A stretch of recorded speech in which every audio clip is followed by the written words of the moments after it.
All right, week 12 is otherworldly books, mostly sort of science fiction, fantasy kind of things. This week there's a large difference between sort of the sizes of the books. So if you are sort of indifferent to science fiction, fantasy, Warcross, I think might be a pick for you because it is about a young woman who Emika, and she is a game. She loves to game, but she is, sort of taking care of herself and raising herself, and doesn't have a lot of money. But she ends up sort of crashing this, World Series of gaming, and gets caught up in sort of spying, and it's really good. It's a good read, girl powery kind of thing. If you are not sure about sort of the long form narrative, zombies versus unicorns, some of these are very clever, some of them are dark.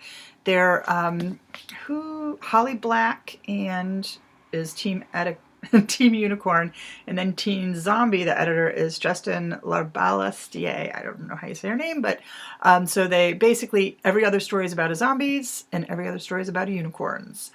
And series of short stories, some of which are very clever. All right, if you like science fiction fantasy and you have not yet read Six of Crows, oh my God, it's an obsession at this point.